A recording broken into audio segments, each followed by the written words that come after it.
يتغشى لنا ويريد في الجنة ويعد علينا وعلى آل بركاته وعصره وحسن كرامته ونور خاتم الهديين الذي النبي صلى الله عليه وسلم والفاتحة. الحمد لله رب العالمين.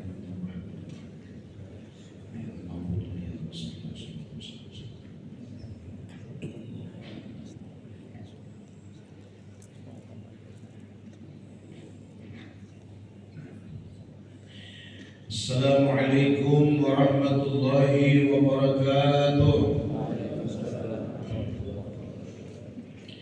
A'udzu billahi minasy syaithanir rajim. Bismillahirrahmanirrahim. Alhamdulillahi rabbil alamin wa bihi nasta'inu ala umuri dunya waddin. Asyhadu an la ilaha illallah lahul hukmu wa ilaihi turja'un. وأشهد أن سيدنا محمدا عبده ورسوله إمام المتقين. اللهم صل وسلم وبارك على سيدنا وحبيبنا وشفيعنا وزهرنا وبركتنا ومولانا محمد وعلى آله وأصحابه ومن تبع الهدى إلى يوم القيامة. أما بعد، سبحانك لا علم لنا إلا ما علمتنا إنك أنت العليم الحكيم. لا حول ولا قوة إلا بالله العلي العظيم. اللهم افتح لنا أبواب العلم واخرجنا من ظلمة الوهم واكرمنا بنور الفهم واجعل عملنا خالصا لوجهك الكريم. قال رب اشرح لي صدري ويسر لي أمري واحلل عقدة من لساني يفقهوا قولي. Amin, Allahumma amin. Dialah Allah yang maha kuasa dan maha perkasa, yang selalu melihat, mendengar, selalu menyaksikan kepada hamba-hambanya. Tidak ada terjadi di atas dunia ini kecuali semua sudah ditentukan dan ditetapkan oleh Allah. Apa yang sudah ditentukan dan ditetapkan oleh Allah pasti akan terjadi. Apapun yang tidak ditentukan dan tidak ditetapkan oleh Allah pasti tidak akan pernah terjadi. Maka kita bermohon kepada Allah agar kiranya Allah menetapkan kepada kita ketetapan yang baik, dijauhkan kita dari berbagai macam keburukan, dihindarkan kita dari bahaya, bencana, bala, petaka, bahkan dijauhkan dari azab neraka jahanam. Dan mudah-mudahan kita termasuk orang yang aman, selamat dunia, akhirat, iman, husnul khatimah, akhir hayat tetap istiqamah di dalamnya. Dan semoga dosa kita zahir batin seumur hidup dapat curahan ampunan. Bahkan dosa bapa kita, anak-anak kita, guru-guru kita, pakawalan kita bertahan. Mudah-mudahan sebertaan diterima taubat, akhir hayat tersenyum bahagia, dan mudah termasuk min ahlil jannah, masuk surga bertahan bigir hisab kekeluargaan, dapat syafaat Nabi Muhammad.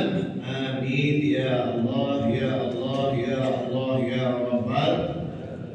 Selanjutnya jangan lupa mari kita berniat i'tikaf. Nawaitu an a'taqifa fi hadzal masjid sunnatan lillahi ta'ala. Sahjaku beriktikaf di dalam masjid ini sunnat karena Allah, disertai dengan niat memakmurkan masjid. Kita datang ke masjid niat menghidupkan sunnah Rasulullah, niat kita ke masjid silaturahmi, niat kita datang ke masjid bersyukur karena Allah memberi iman, Islam, sehat walafiat. Dan yang tidak kalah pentingnya kita datang ke masjid niat adalah untuk mendapatkan ridho Allah Subhanahu wa ta'ala.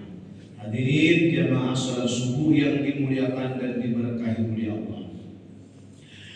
Junjungan kita Nabi besar Nabi Muhammad sallallahu alaihi wasallam memberikan contoh istighfar. Beliau membaca istighfar dengan bacaan Allahumma firli khati'ati wa jahli wa israfi fi amri wa ma anta a'lamu bihi minni. Allahumma firli jiddi wa hasri wa khati'ati wa amdi wa kullu dhalika indi. Allahumma firli ma qaddamtu wa ma akhartu wa ma asrartu wa ma a'lantu wa ma anta a'lamu bihi minni. Antal muqaddim wa antal muakhir wa anta ala kulli syai'in qadir. Rawahu Muslim. riwayat hadis oleh Imam Muslim. Allahumma gfirli khati'ati, ujar Nabi, ya Allah, ampunilah kesalahanku. Ada salah kan Nabi? Kenapa beliau meminta ampun? Ada salah kan? Ada dosa kan beliau? Ada maksiat kan? Beliau seumur hidup tidak pernah seujung rambut berbuat dosa. Beliau seujung rambut tidak pernah berbuat maksiat, tidak pernah berbuat kesalahan. Kenapa? Karena beliau adalah maksum, lain Junaidi maksum, lain. Maksum artinya orang yang terpelihara dari dosa, orang yang dijaga oleh Allah dari maksiat. Itu khusus hanya diberikan kepada Nabi dan Rasul. Maksum hanya diberikan kepada Nabi dan Rasul dan terjaga dari maksiat dan dosa. Kenapa Bang Guru pengarang Junaidi maksum ya? Itu hanya mengambil sindiran, mudahan ya juga dijaga oleh Allah dan dipelihara dari maksiat, berharap. Nah, lalu kenapa beliau meminta ampun dari kesalahan, dari dosa? Salah kan beliau? Berdosa kan beliau? Maksiat kan? Kada. Tapi kenapa beliau minta ampun? Jawabannya karena beliau adalah memberikan contoh kepada kita bersifat tawadhu, rendah hati. Orang yang selalu mengaku bersalah itu adalah orang yang baik dan benar. Orang yang mengaku selalu benar, orang yang mengaku tidak punya salah, itulah orang yang salah. Itulah orang yang tidak tahu diri. Orang yang mengaku bersalah, orang yang mengaku ada hilaf, inilah namanya orang yang berilmu, orang yang paham, orang yang tawadhu, orang yang rendah hati. Nabi Muhammad adalah manusia yang sangat tinggi di akhlaknya, sehingga cerminan kerendahan hati, garis miring tawadhu nampak pada beliau. Di rumah tangga bini lawan laki, jangan laki aku ada selama ini salah dan hilaf, minta ridhalah. Dengan bini kada apa-apa, aku ikhlas tidak aja. Jangan bini aku pun pintu juga punya salah selama ini kada berkenan, mengapakah kurang pelayanan, minta maaf ampun. Jangan laki aku ikhlas dunia dan akhirat, ampunan pemaafan. Padahal kada pernah digawin dan buat salah, cuma menandakan kerendahan hati si bini ini, menandakan kerendahan hati si laki ini, maka akan terbangun rumah tangga dan bagus. Kenapa? Rendah hati. Itu mendapat kawan-kawan, pun maaflah, pun ada salah. Ada bang salah perasaan ada pak, cuma kalau kan mendapat kawan tetangga salaman, minta ridha, minta halal. Kalau ada yang kurang berkenan, ini hanya kurang yang tahu diri dan kurang nambah ilmu dan kurang nambah rendah hati. Begitulah Nabi Muhammad memberikan pelajaran kepada kita. Jadi meminta maaf, meminta ampun, walaupun asak ada dosa yang kugawa hari ini, asak ada maksiat yang kulanggar hari ini, walaupun kita merasakan ada demikian, merasa ada demikian dosa yang digawi, maka minta ampun, mohon maaf. Karena begitulah Nabi Muhammad, orang apa beliau, orang yang dijaga oleh Allah dari maksiat, selalu beliau meminta ampun dan meminta ampun, tidak pernah sepi dari permintaan ampun setiap hari, 70 sampai 100 kali. Nabi kita itu Nabi kita. Mun kita minta ampun memang wajar, banyak benar salah, banyak benar maksiat. Mata aja mata bermaksiat, begitu buka HP macam-macam lupa muncul keluar kecil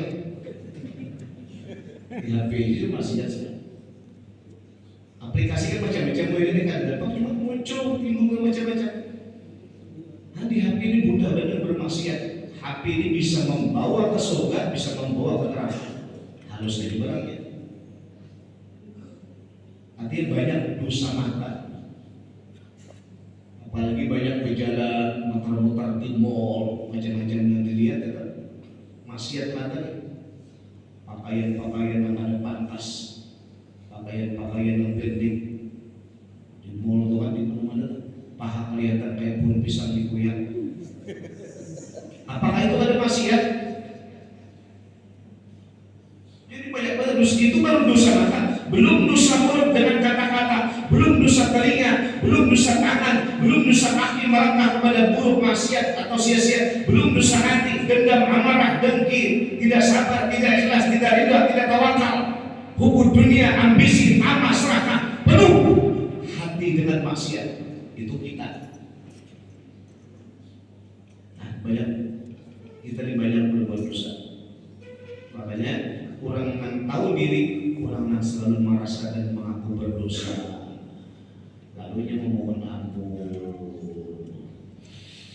Kemudian lagi Nabi setelah meminta ampun dari kesalahan, wajahli, ya Allah ampuni juga kejahilanku. Karena termasuk maksiat, termasuk dosa adalah jahil.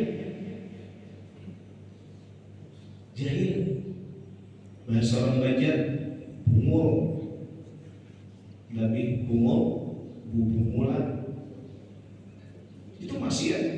Jahil itu maksiat. Kenapa jahil maksiat? Karena dia jahil itu berarti dia kada nuntut ilmu, berarti dia kada melaksanakan perintah Nabi, padahal dalam perintah Nabi mengatakan talabul ilmi faridatun ala kulli muslimin wa muslimah. Menuntut ilmu itu ya Nabi wajib bagi laki-laki yang beriman, laki-laki yang beriman, perempuan yang beriman wajib menuntut ilmu. Kalau orang menuntut ilmu maka hilanglah jahil. Kalau orang itu dengar pengajian hilanglah jahil. Kalau orang duduk mendengarkan tausiah hilanglah jahil. Maka jahil dia kasih dengan cara menuntut ilmu, hilanglah jahil. Iya jahil, nah maka jahil itu termasuk maksiat. Yang paling banyak orang mati dalam keadaan su'ul khatimah, mati jahat, mati dalam bermaksiat, mati dalam keburukan.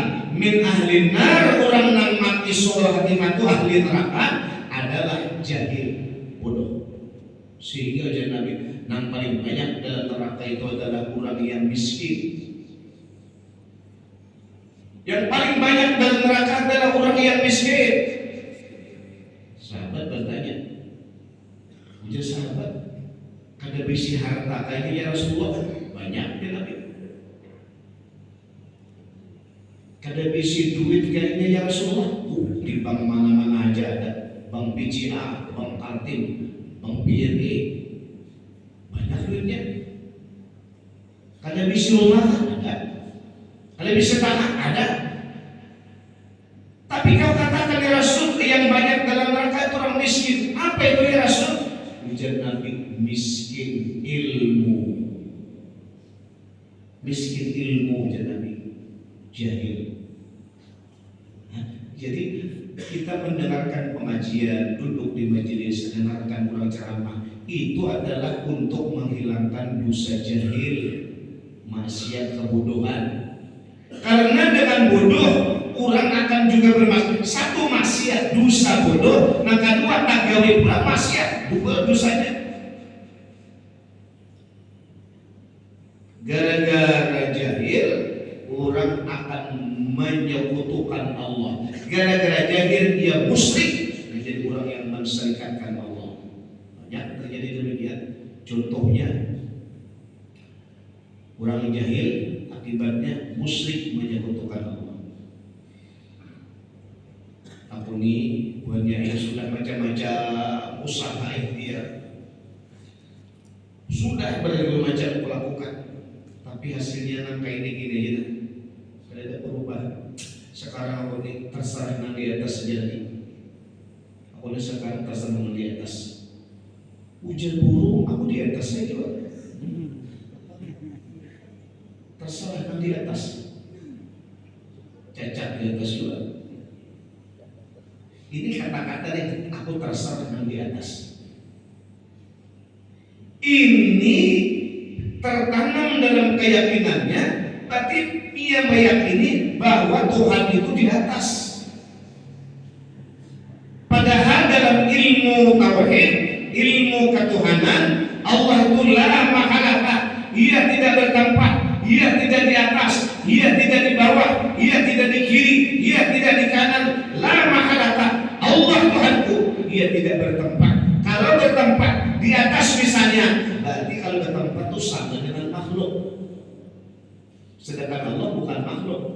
Kita meyakini misalnya Tuhan itu di atas langit, itu berarti menyamakan dengan makhluk. Padahal sudah dijelaskan, walam yakul lahu kufuwan ahad. Allah itu tidak ada yang sama dengannya, tidak ada yang serupa dengannya. Laisa kamitslihi syai'un, tidak satu pun yang serupa dengan Allah. Allah tidak menyerupai apapun, tidak bertempat, tidak di atas, tidak di bawah, tidak di kiri kanan, cuma ada. Yang kita yakini Allah itu ada, tapi keberadaannya, keadaannya, adanya Allah tidak bertempat.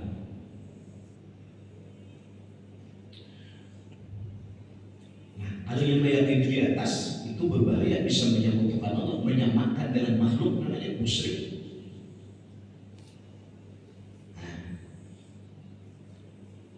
Mbak mau kuliah untuk mencari Tuhan itu dari jauh-jauh dalam diri aja. Mau dalam diri harus nyembah Tuhan. Luput jadi musyrik jadi.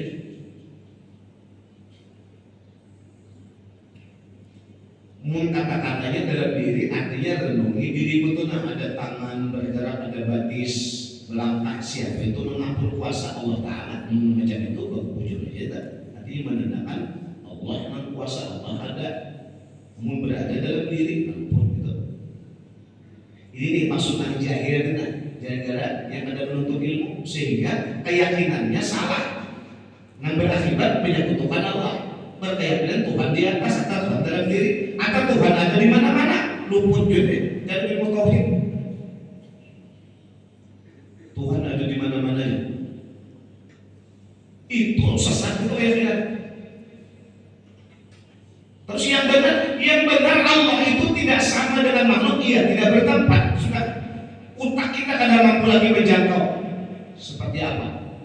Karena tiada, Tuhan itu tidak sama dengan makhluk. Yang hanya boleh kita mikirkan tentang ciptaannya, tentang wujud kenyataan alam semesta ini. Pandangan banyak alam semesta hanya tertuju kepada yang satu, yaitu wujudnya Allah Subhanahu wa Ta'ala. Adanya alam mazhar kenyataan wujudnya Allah. Gerak dia makhluk kenyataan mazhar kenyataan wujudnya Allah.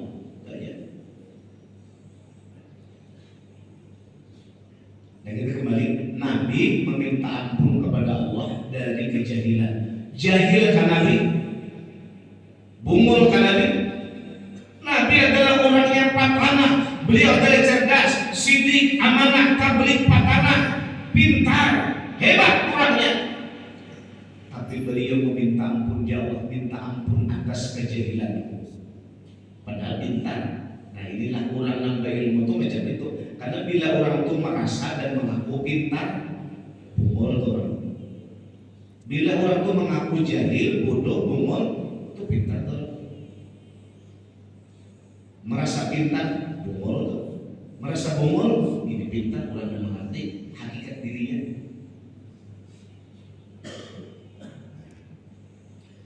Mengaku merasa pintar. Nah, kenapa iya-iyanya? Lalu segaris miring pembualan jadinya. Pak iya-iyanya pembualan jadinya.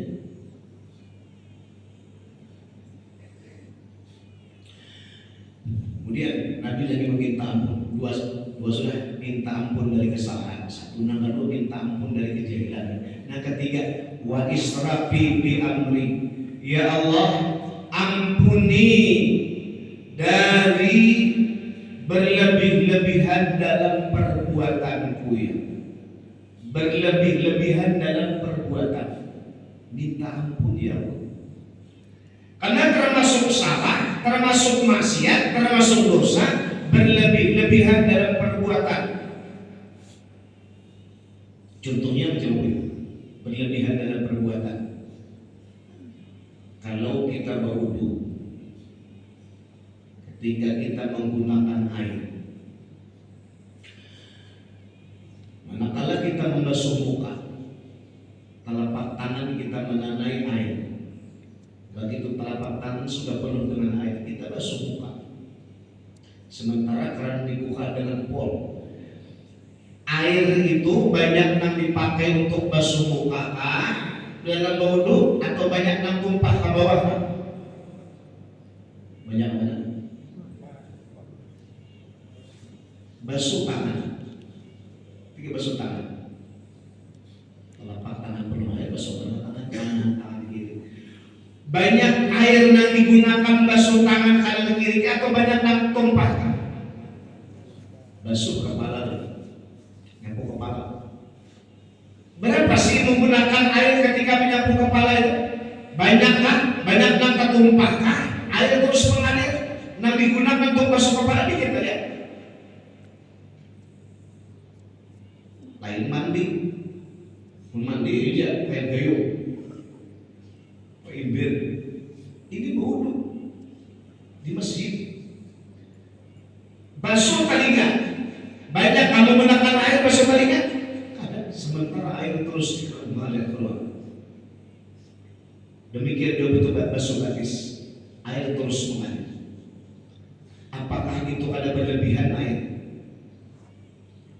Tabuak. Sementara air itu adalah diberikan atau dibayar? Mana pengurus masjid? Bayar air kan? Bayar lah. Bayar. Duit siapa dipakai? Bayar duit siapa? Duit infak orang, duit wakaf orang. Sementara orang ini adalah berwakaf infak untuk ibadah, tapi ternyata banyak yang terbuang. Ini namanya buang-buang, ini namanya berlebihan. Itu adalah maksiat, itu adalah keburukan. Maka itu kalau kita wudu sejatinya, kalau kita wudu cukup menggunakan air itu sebutul aqua yang tanggung itu cukup. Karena hanya sekadar basah muka, tangan, kepala, telinga sedikit-sedikit. Kan nambah baju masuk. Tapi banyak yang terbuang. Apakah itu ada salah? Sementara orang berinfak, orang mewakaf, ini digunakan untuk ibadah, digunakan untuk beramal, digunakan untuk bersuci, tapi banyak dibuang. Apakah itu ada salah? Salah itu.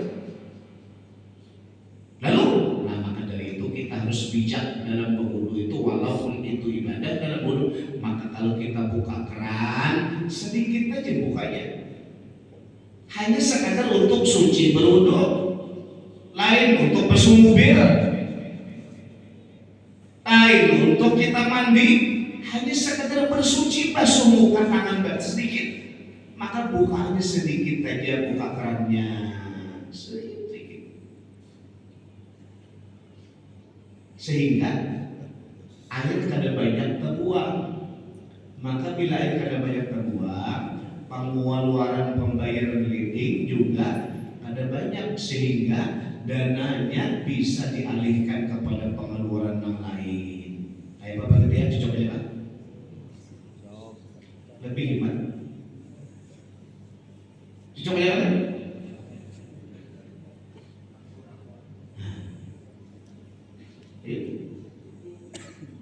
Di sini berapa sebulan bayar listrik? Masjid siapa bayar sih? Ada bayarkan. Nah, jadi ada yang bayarkan, itunya yang membayarkan tuh pingin juga jadinya sehemat, gunakan sehemat mungkin air.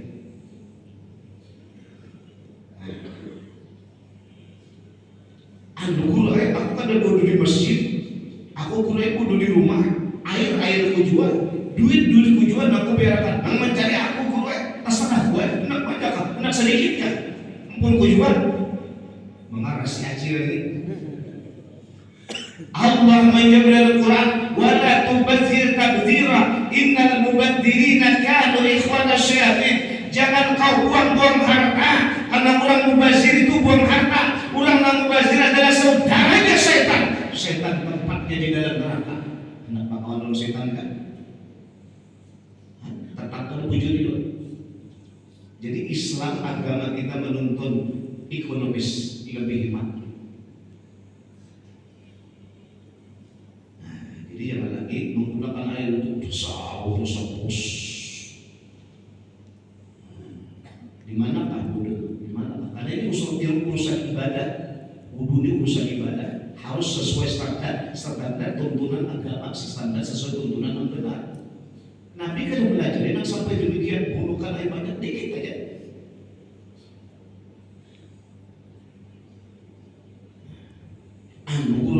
Aku ada bodoh di air liding kada. Aku boleh bodoh sungai Mahakam. Wah, si Julak mengarah suaranya. Sungai Mahakam itu banyak airnya terserah anak berapa drum, anak berapa ambil situ. Ada perlu bayar. Walaupun kita berwudu di sungai air yang melimpah, tetap agama melarang menggunakan dalam wudu air berlebihan.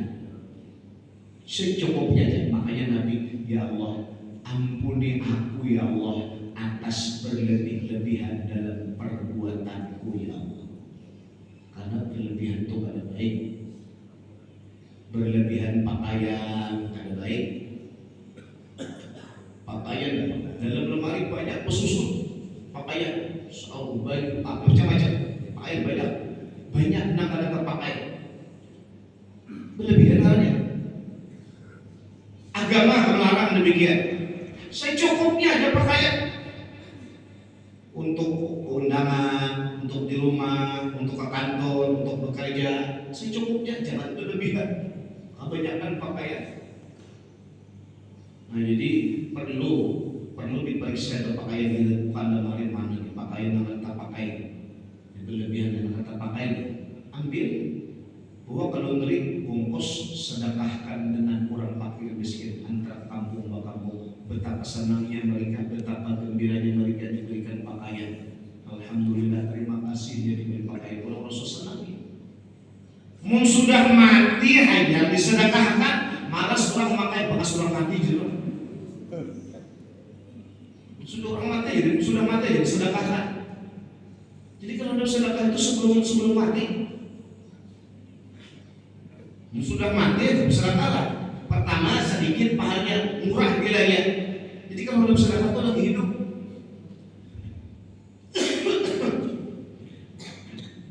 Dan usahakan sedekah ini adalah sangat penting karena kita butuh sedekah.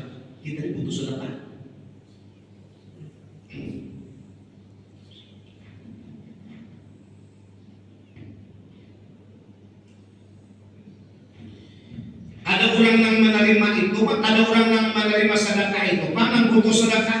Kita butuh sedekah, butuh bersedekah. Kenapa? As-sadaqah tunfaul bala. Sedekah itu menolak bahaya. Sedekah itu menangkis datangnya bala bencana. Ittaqunar walau bisyaqi tamara. Sedekah itu menjadi binting perlindungan dari gempuran dahsyatnya neraka jahanam. Neraka tidak akan sampai menghantam kepada orang-orang yang suka bersedekah. Sedekah itu adalah menyehatkan badan. Sedekah itu adalah pelita penerang saat kita berada di alam barzakh yang lahan yang sempit, sunyi, sepi, gelap gulita. Orang yang bersedekah terang, luas alam barzakhnya, tempat tinggal kediaman kuburannya. Sedekah adalah jembatan jalan menuju pintu gerbang surga. Sedekah jadi payung di pada masa saat orang kepanasan matahari dekat dengan kepala. Sedekah adalah menyuburkan harta jadi berkah. Sedekah hartanya menjadi kekal tak boleh sampai hari kiamat. Harta yang akan membela kita dan harta sebenarnya adalah apa yang kita sedekahkan. Maka usahakan setiap hari harus ada sedekah nanti yang bulurkan. Apalagi di masjid sudah ada ciringannya, tinggal buat di mana lagi. Biasa berangkat ke masjid subuh sedekah. Masjid buat. Harus sampai lagi. Ya, saya buat 1 juta lah. Kenapa yuk sung-sung bersedekah? Karena kalau dia sung-sung bersedekah, ada 2 malaikat. Yang pertama di kanan, si malaikat dia tidak lihat. Nah saya pun di kiri, dia tidak lihat juga. Sama ya orang tidak lihat juga. Cuma Nabi berkata, nah di kanan ini malaikat. Manakala kita memberikan sedekah Ya Allah, ia telah memenuhkan sedekah, ia telah infak. Ya Allah, ganti apa yang ia berikan itu lebih banyak, lebih baik. Kekalkan, peliharakan, selamatkan ia, hartanya dan dirinya. Si malaikat langsung menyambar dengan doa. Maka doa malaikat itu pasti kabul. Kenapa? Malaikat orangnya taat, tidak pernah bermaksiat, orangnya selalu tunduk dengan perintah Allah. Dapat doa, dapat sultan malaikat secara khusus.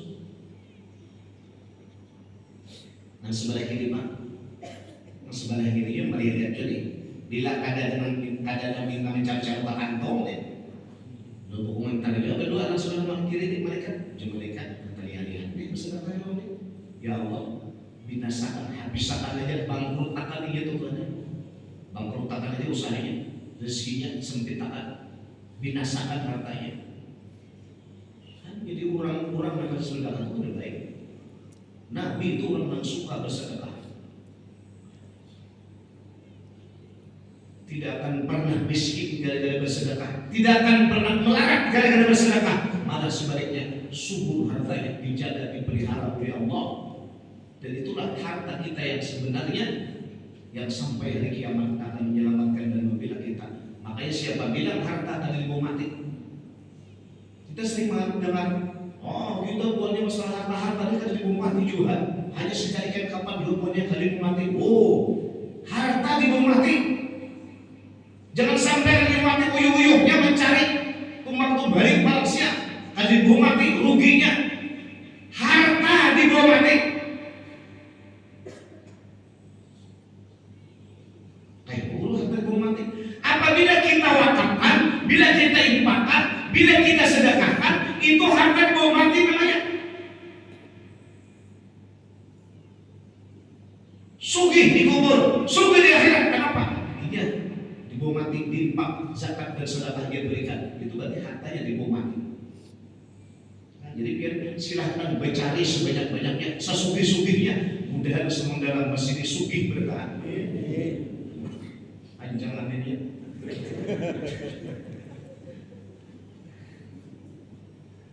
Niatnya aja yang mencari niat apa kalau yang bagaimana kalau yang usaha kenapa yang nulis mudahan sugih, bila sugih aku nyaman hartaku mati infak zakat sedekah aku berikan cocok deh. Maka setiap dia bergawe, setiap berbisnis, setiap usaha jadi pahala, jadi ibadah, umurnya berkah. Kenapa? Tujuannya bagus, targetnya jelas. Kenapa? Biar orang bergawe beriman-iman aku cari duitnya nantok nih. Bila nantok cari duit aja. Kenapa? Biar berusaha untuk cari duit.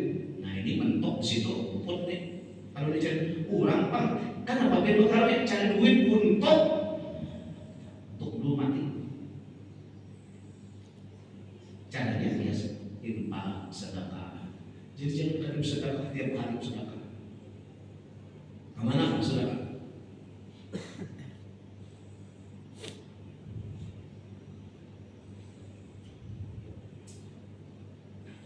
Tertulis di pintu surga tulisannya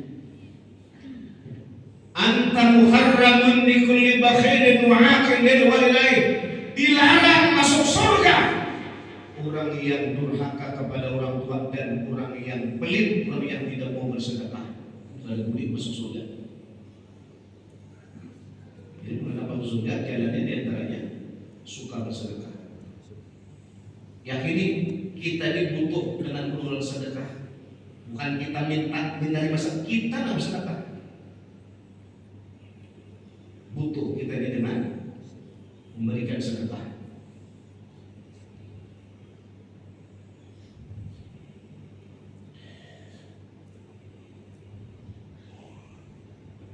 Ya Allah, ampuni kesalahanku ya Allah.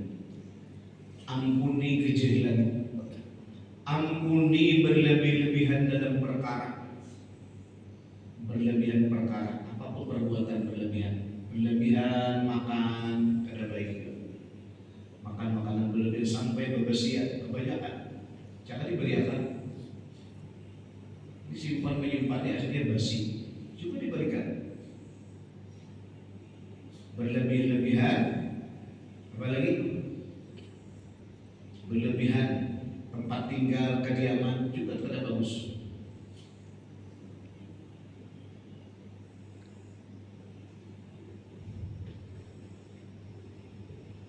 Apapun bentuk yang berlebih-lebihan tidak bagus. Kelebihan lemak tidak bagus juga, kolesterol. Kelebihan gula apa? Diabetes. Tidak baik juga. Yang namanya makanya yang paling bagus itu adalah sedang. Khairul umur awsatuha, yang paling baik itu adalah sedang, tidak berlebih-lebihan. Kemudian lagi Nabi wa ma anta a'lamu bihi minni. Ya Allah, ampunilah sesuatu yang kau ketahui tentang keadaan diriku yang mana aku ada tahu atas kesalahan itu. Karena ada dosa, nah kita itu ada tahu itu adalah sebuah dosa, yang tahu hanya Tuhan. Kita kan sadar sedang berbuat dosa, tapi Tuhan tahu. Contohnya, ketika kita beli durian, bawa keting-keting, berapa banyak mata tertuju melihat daun durian itu? Tetangga sebelah kiri kanan, di situ ada orang miskin yang melihat, ada melihat orang anak yatim yang susah. Hendak punya makan durian, hendak punya cuma makan, tapi apalah daya duit tidak ada. Kita tahu bahwa ini. Apakah itu ada dosa? Hak dalam bertetangga. Ini orang miskin, ini anak yatim, tidak susahnya. Kita bertampai-tampai durian. Itu menyakiti hati orang, menyakiti hati tetangga. Apakah menyakiti orang ada berdosa? Tak ada sadar kita telah berbuat dosa. Dosa apa? Dosa menyakiti hati tetangga. Dosa menyakiti hati anak yatim. Dosa menyakiti orang miskin, orang susah. Itu tahunya makan durian aja, jangan makan durian. Nah itulah Nabi, ujian Nabi. Kalau bertetangga itu idza tabakhtamar katan fakfir maha. Apabila kalian memasak makanan, maka banyaki airnya aja Nabi. Untuk apa? Agar bisa membagi bersedekah, membagi kepada tetangga-tetangga dekat yang bisa diketahui.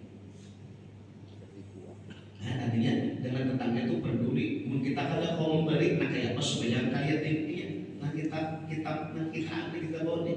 Kita kalau mau berbagi nih, jangan kaya tadinya, supaya jangan menyakiti hati perasaannya.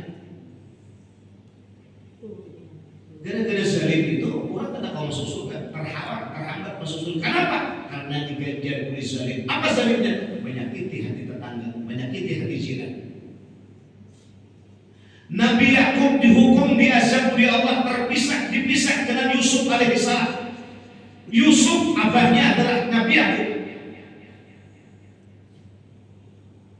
Beberapa puluh tahun terpisah dengan anak Yakub, dengan Yusuf itu.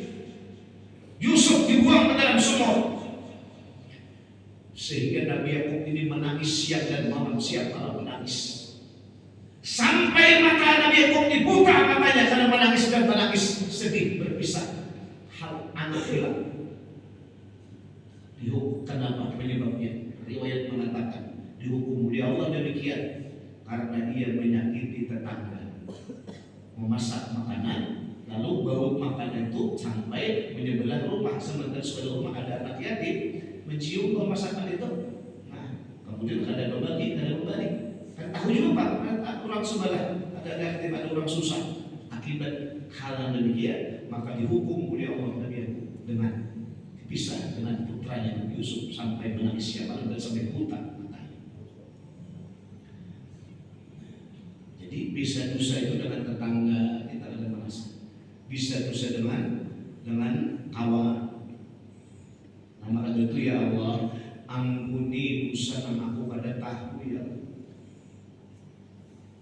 Ampuni dosa yang aku pada tahu. Jadi ini istighfar Nabi ini memberikan tuntunan kepada kita. Kalau kita meminta ampun beristighfar, kalau kita minta ampun beristighfar, kenapa? Kita minta ampun ini. Ya Allah, ampuni kesalahanku, ampuni kejahilanku, ampuni segala perbuatan yang berlebihan diriku, ampuni ampuni segala kesalahan yang aku kada tahu, karena dosa itu mengundang sengsara, dosa mengundang siksa, dosa mengundang petaka, dosa menghalang masuk surga, dosa penyebab orang masuk neraka, dosa penyebab orang binasa. Maka selesaikan dosa kita, minta ampun selalu kepada Allah Ta'ala. Al-Fatihah.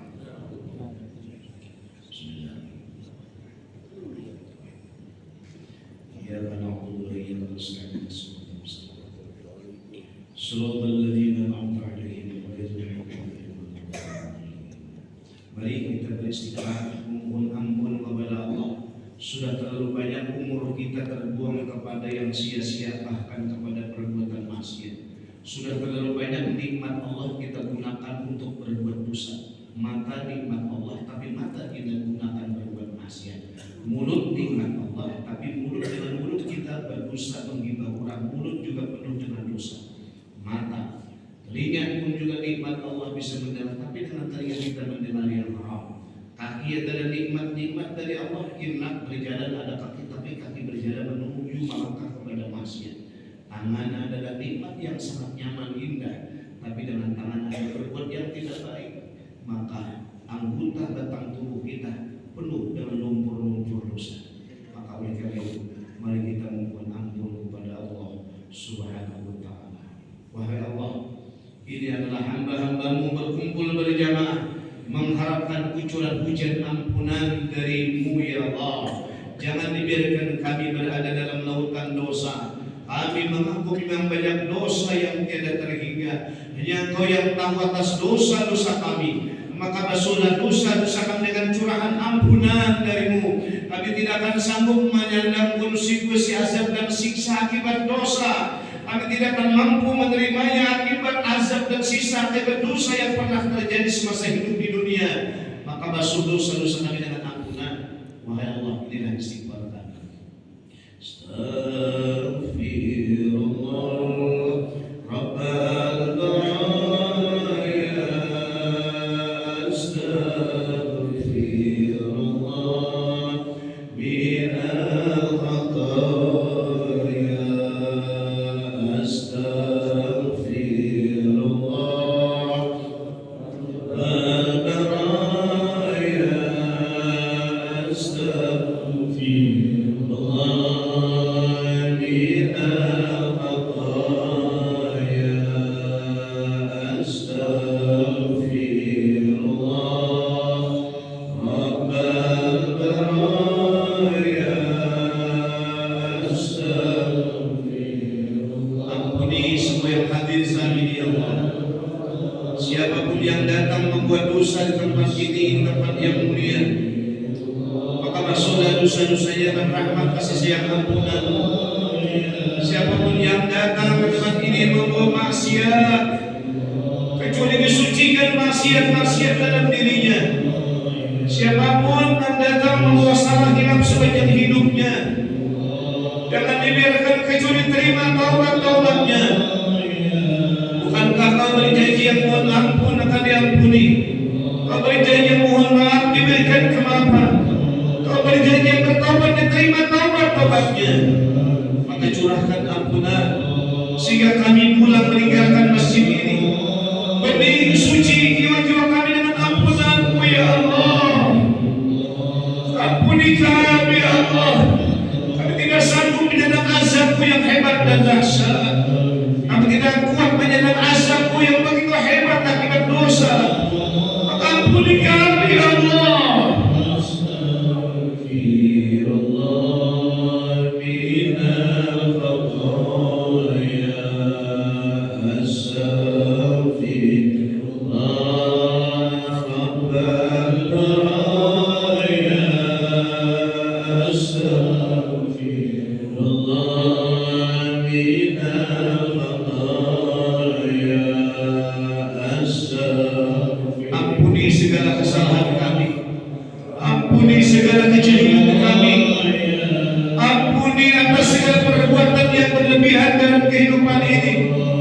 Ampuni atas sesuatu dosa yang tidak kami sadari, tidak kami ketahui. Hanya Engkau yang bisa memberikan curahan ampunan. Maka terimalah permintaan ampunan yang besar ini ya Allah.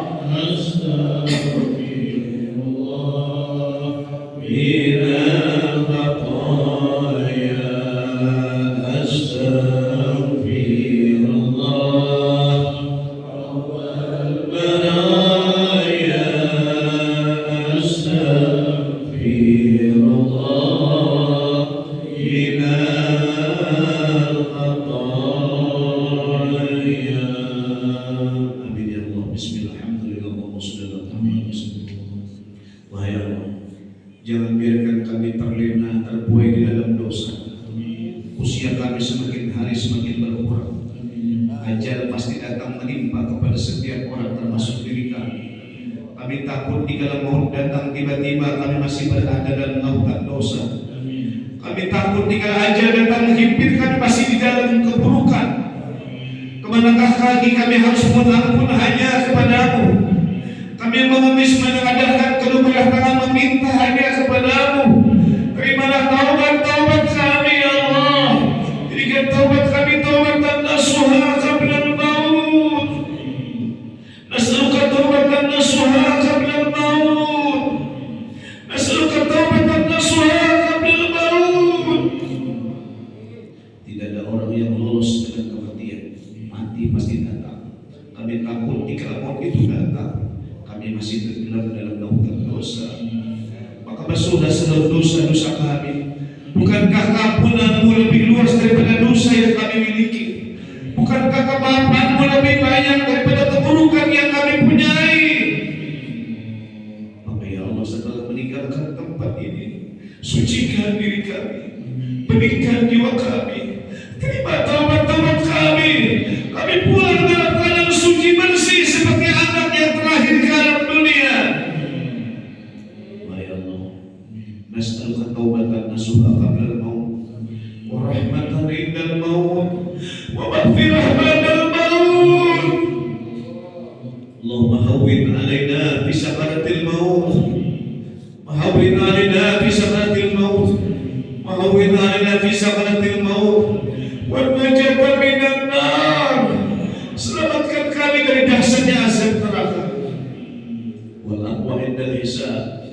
Berikan kemaafan di hari perhitungan, di hari hisab. Warzuqna nadhra ila wajhikal karim. Wahai Allah, berikan kekuatan kami menjalankan syariat ajaran Nabi Muhammad, mengikuti sunnah Nabi Muhammad, menjalankan contoh akhlak-akhlak Nabi Muhammad, sehingga kami mendapatkan syafaat-syafaat Nabi Muhammad. Rindu untuk bisa berjumpa dengan Nabi Muhammad, karena kami bisa beriman mengenal Engkau karena perjuangan Nabi Muhammad. Kami bisa beriman dan Islam adalah karena pengorbanan Nabi Muhammad. Kami bisa beribadah karena tuntunan Nabi Muhammad. Sampaikan salawat salam kami kepada Nabi Muhammad sebagai obat kerinduan untuk bisa bertatap muka dengan Nabi Muhammad.